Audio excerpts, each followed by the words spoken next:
terdengar suara pemberitahuan dari masjid. Para warga yang berada di dalam rumah dan yang ada di luar rumah mendengar pemberitahuan itu. Innalillahi wa inna ilaihi raji'un. Itu benar si Gelem yang meninggal? Tanya seorang ibu. Iya bu, katanya gara-gara berantem sama preman kampung sebelah. Itulah akibat orang sok jagoan, suka bikin onar, suka mabuk-mabukan. Kalau saya mah ogah takziah ke rumahnya. Udah bu, orangnya sudah meninggal, jangan kita ungkit lagi. Biarin bu, itu karma buat dia. Gara-gara dia suami saya meninggal, ucap Bu Galuh, istri seorang tukang becak yang pernah dikeroyok oleh Gelem dan teman-temannya. Hanya sedikit warga yang pergi takziah ke rumah Gelem. Mungkin karena perlakuannya yang buruk, ia dibenci warga kampung. Hari yang sudah menjelang maghrib dan gerimis tak berhenti sejak siang. Terpaksa jenazah bermalam tidak bisa langsung dimakamkan sore itu juga dan harus menunggu besok. Abdul Malik, Usuf, Rojak dan Mina, istri Gelem, menjaga jenazah Gelem. Para warga enggan untuk menunggu.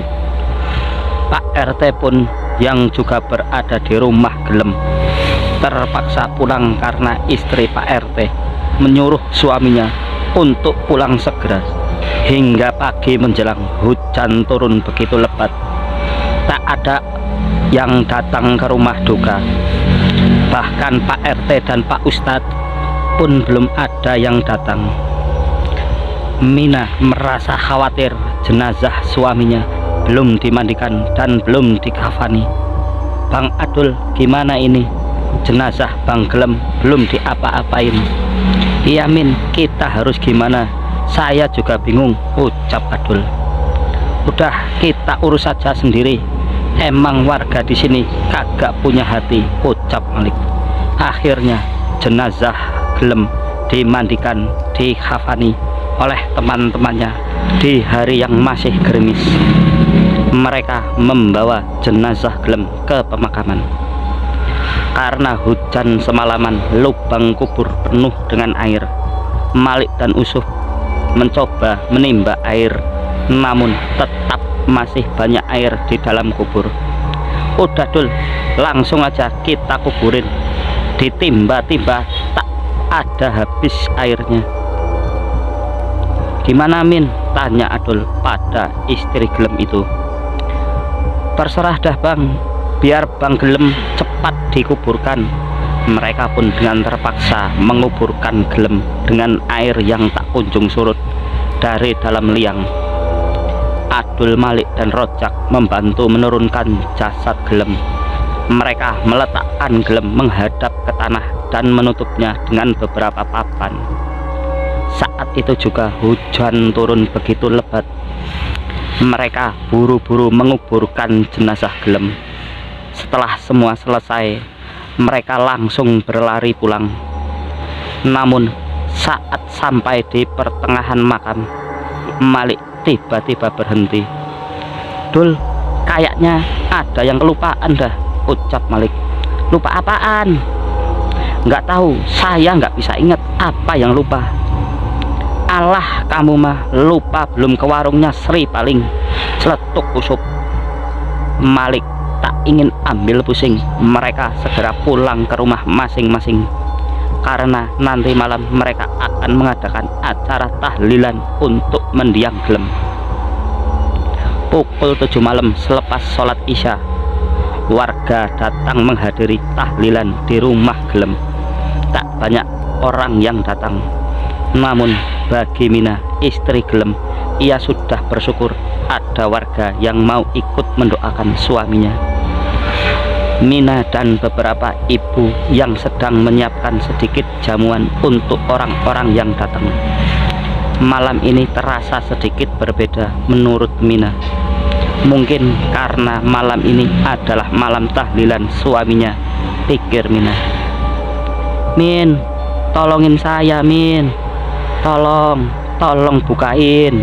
Mina terkejut seperti ada suara seseorang memanggil namanya dan meminta tolong. Kayaknya ada yang memanggil saya deh, tanya Mina pada Ibu Romlah. Siapa, Min? Nggak ada yang minta tolong, jawab Romlah yang sedang menata kue di atas piring. Suaranya mirip Bang Gelem. Apa mungkin saya berhalusinasi? Tanya Mina.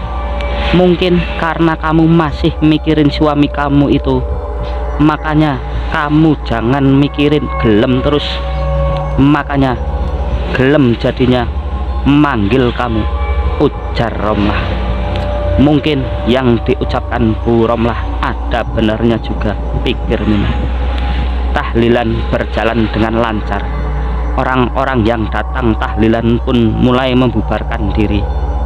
Tinggallah Mina, kakak laki-laki, anak dan juga kawan-kawan Gelem yang masih berada di ruang tamu.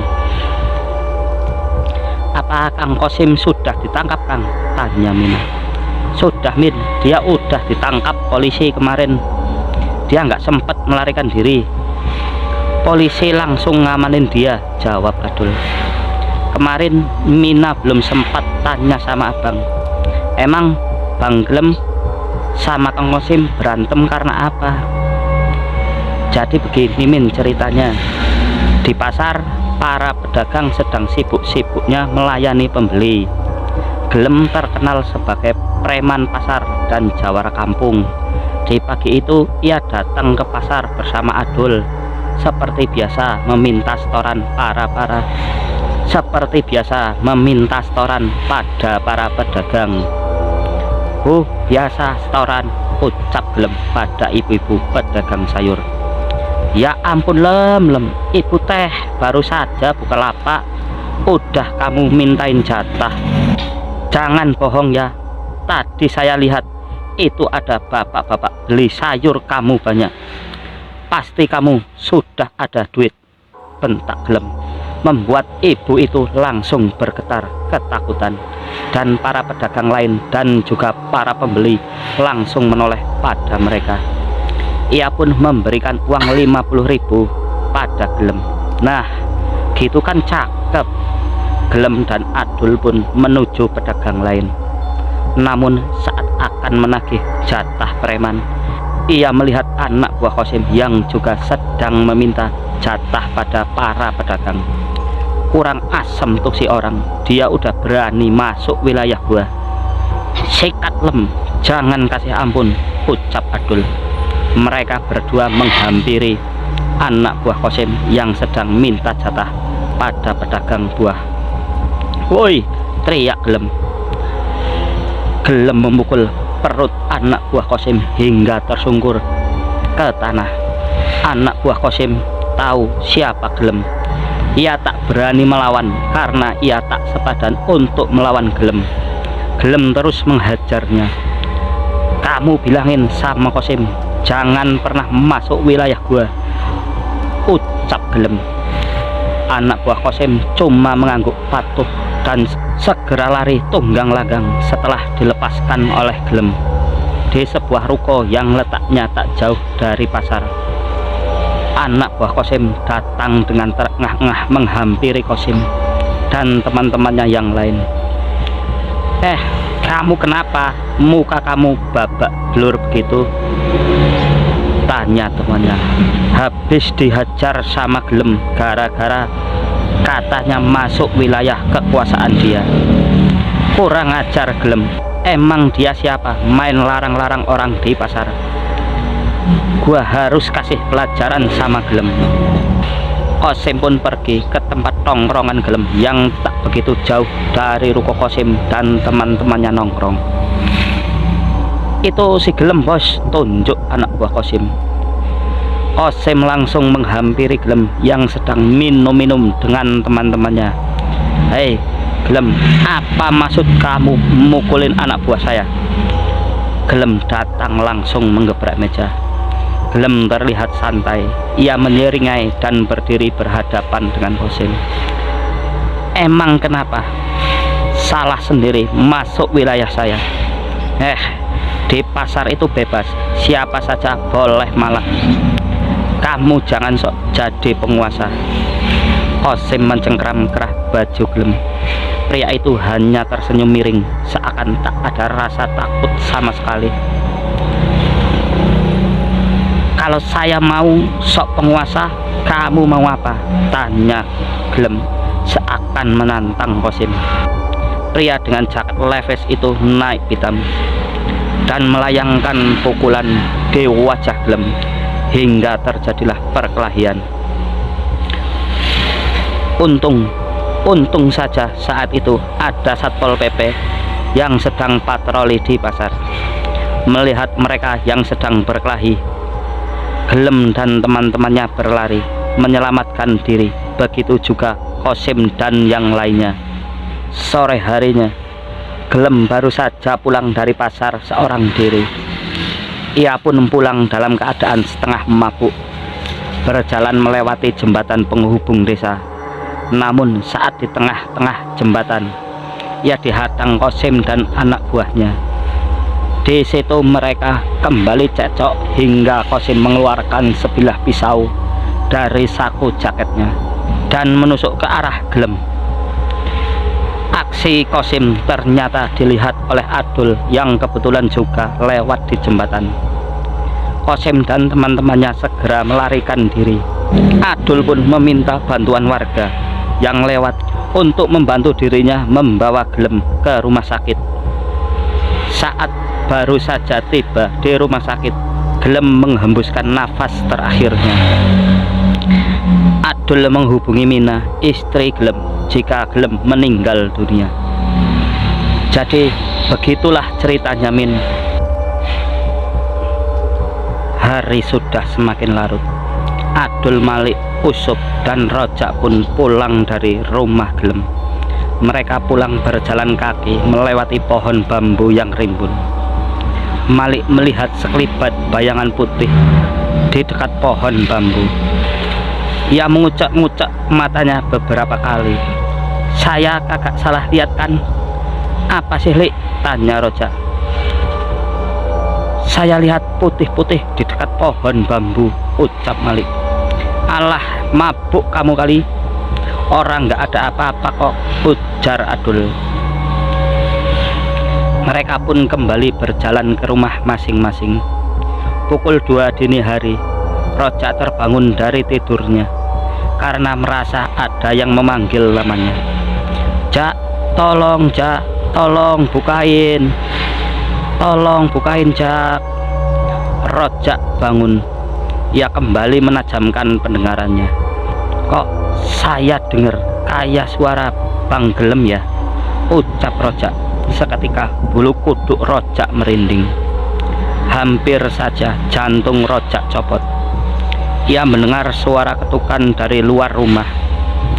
Rojak pikir itu Adul atau Malik, karena mereka sering numpang tidur di rumah Rojak. Rojak pun membukakan pintu. Namun betapa terkejutnya dia melihat sosok putih berdiri di depan rumahnya dengan kain kafan yang masih baru, namun sudah terkena tanah. Rojak mengenali wajah itu. Bang Gelem, Jak, tolong Jak, bukain Jak, ucapnya membuat bulu kuduk Rojak merinding. Rojak langsung menutup pintu rumahnya dan berlari masuk ke dalam kamarnya, membuat istrinya terkejut dan bangun. Apaan sih Bang? Teriak-teriak, tanya Romlah. Ada pocong Bang Gelem Rom di luar. Ah, yang bener aja Bang, Abang ngigo kali. Serius Rom, ngapain Abang bohong? Rojak langsung masuk ke bawah selimut dengan tubuh bergetar saking takutnya. Keesokan paginya, Rojak menemui Adul, Malik, dan Usup di pos ronda. Saya punya cerita. Apaan Jak? Celetuk Adul dan teman-temannya. Mendengar ucapan Adul, saya serius, tadi malam saya didatangi sama arwahnya Bang Gelem. Mereka semua terkejut mendengar ucapan Rojak. Romlah istri Rojak pun tadi pagi bercerita kalau si Mina kemarin juga seperti mendengar suara Bang Gelem. Terus Bang Gelem bilangnya apa, Jak? Dia bilang, tolong bukain. Saya kagak ngerti apa yang dibukain. Dia minta bukain kain kafannya kali. Mungkin dia nggak betah pakai begituan. Seletuk Malik. Kalau ngomong jangan ngasal kamu. Coba kamu ingat lagi dah. Apa yang kamu lupain kemarin? Tanya Adul. Kagak tahu. Saya lupa apa? Jawab Malik. Setelah beberapa hari meninggalnya Gelem, di kampung itu sering terjadi hal-hal aneh. Setiap malam pasti ada sosok yang seakan mengetuk rumah warga dengan wujud pocong dan meminta untuk dibukakan. Warga pun menjadi gempar. Mereka berbondong-bondong ke rumah Pak RT untuk meminta solusinya. Jadi gimana ini Pak RT? Iya Pak RT, kampung kita jadi horor begini. Semenjak si Gelem meninggal, kampung kita jadi sering muncul pocong gentayangan. Curiganya itu si Gelem yang nggak diterima bumi, ucap salah satu warga, dan disetujui oleh para warga lain. Begini ya bapak-bapak, ibu-ibu, sekarang kita pergi ke rumah Bu Mina dulu untuk menanyakan suatu hal. Karena saat si Gelem meninggal, saya tidak bisa ikut memakamkan beliau. Begitu juga dengan Ustadz Rahmat. Mereka semua menuju rumah Gelem dan ingin bertemu dengan Mina. Melihat kedatangan warga dan Pak RT membuat Mina merasa bingung apa yang terjadi. Pak RT, bapak-bapak, ibu-ibu, ada apa ya? Rame-rame ke rumah saya, tanya Mina. Bu Mina emang nggak digangguin sama hantu suaminya? Dahi Mina berkerut. Maksudnya gimana Bu? Tanya Mina. Warga kampung ini setiap malam selalu diteror sama hantu suami kamu.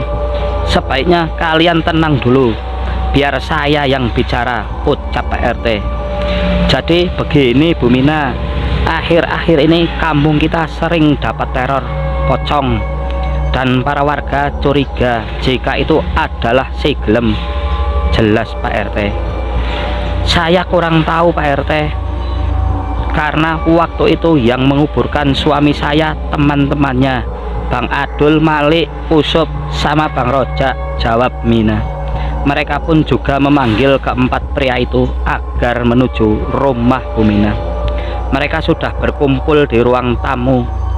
Pak RT pun juga meminta warga untuk membubarkan diri, biar beliau dan Pak Ustadz Rahmat yang mewakilkan para warga. Jadi saya mau tanya sama kalian, apa kalian melupakan sesuatu yang seharusnya kalian lepas saat memakamkan si Gelem? Tanya Pak RT. Apa yang mesti dilepas Pak RT? Tanya Malik. Astagfirullah, apa kalian tidak membuka tali pengikat kepalanya si Gelem? Tanya Pak RT dengan nada tinggi.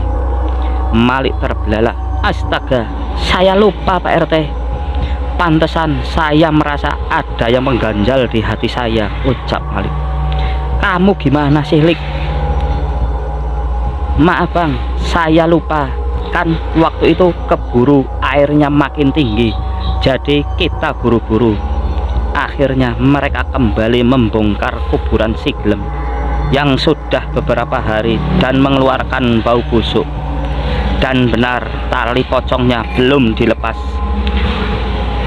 Ustadz Rahmat melepaskan pengikat tali pocong si Gelem, mengazankannya lagi dan kembali mengubur jasad si Gelem dengan layak. Setelah kejadian itu, kampung pun kembali aman dan tak pernah lagi ada teror pocong gentayangan.